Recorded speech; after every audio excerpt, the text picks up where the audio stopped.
हाँ तो फ्रेंड्स, आज हम लोग सीखेंगे पाइथन।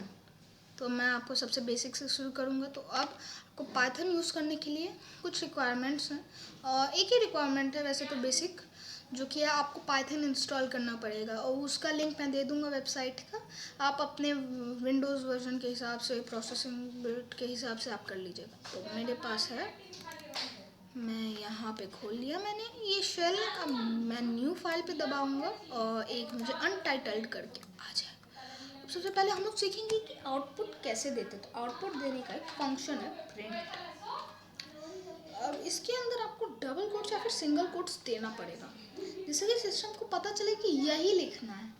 अब मैं यहाँ पे सिंगल कोट्स भी दे सकता हूँ, और या फिर मैं डबल कोट्स भी दे सकता हूँ, लेकिन 2 देने पड़ेंगे। और फिर बीच में तो आप जो भी लिखेंगे, जैसे hi my name is Padmashri. इसे Ctrl+S से ज़रा सेव कर लेते हैं, या फिर आप Ctrl+S दबा के कर सकते हैं, या फिर फाइल पे जाके फिर सेव पे जाके उसके बाद यहाँ पे माय फर्स्ट प्रोग्राम, यस, यहाँ पे मैंने पहले से एक बना के रखा था तो उसको बस रिप्लेस कर रहा है। तो ये आप पे ये नहीं आएगा शायद। और प्रिंट, अगर फिर मैं इसे रन मॉड्यूल या तो F5 दबा के या फिर रन पे दबा के run module, hi my name is Padmashri, देखा ना, आया ना। अब मैं इसे ज़रा बंद कर देता हूँ। अब इसके अंदर आप जो भी लिखेंगे, लाइक एनी सिंबल, हिंदी का भी आप जो भी लिखेंगे सिस्टम से लिख देगा। मुझे जितने सिंबल्स दिख रहे हैं मैं सब लिख देता हूँ। Okay, every single number or whatever you want. And now Ctrl+S, yeah, or save. I have told you, go to the file and then save and then run. Just see. Isn't it? है कि नहीं, सब है ना।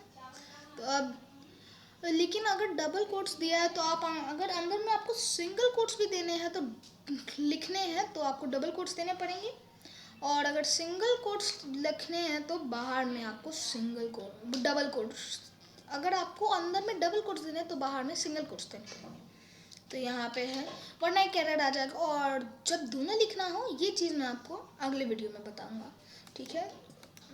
Run module, okay to save, just see, isn't it?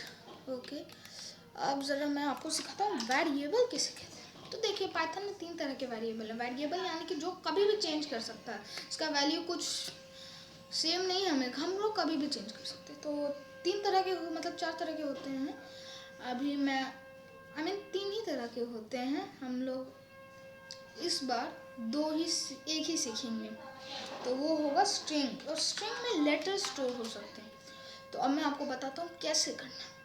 जैसे पहले जो variable का नाम रखना है, तो मैं वेरिएबल का नाम नेम रख रहा हूँ, आप कुछ भी रख सकते हैं, पॉम एक्सेट्रा एक्सेट्रा। उसके बाद एक इक्वल्स टू देना है, उसके बाद स्ट्रिंग में डबल कॉमास देने पड़ेंगे, डबल कोट्स या फिर सिंगल कोट्स 2 बार। उसके अंदर में जो वेरिएबल का वैल्यू चाहिए, तो मेरा नाम है पॉम, तो मैं पॉम ले देता हूँ। उसके बाद अब इसको हम लोग प्रिंट कैसे करेंगे। तो प्रिंट सिंपल है, जो पहले किया था, बस इसमें है कि कोट्स नहीं देना, वरना सिस्टम को लगेगा यही लिखना है। बस नेम लिख दीजिए, या फिर जो भी वेरिएबल का नाम हो अंदर लिख दीजिए, Ctrl+S, और go to the file option, save, और रन के लिए F5 या फिर रन मॉड्यूल करेगा। अगर सेव नहीं भी करेगा तो दिखा देगा, जस्ट सी पॉम।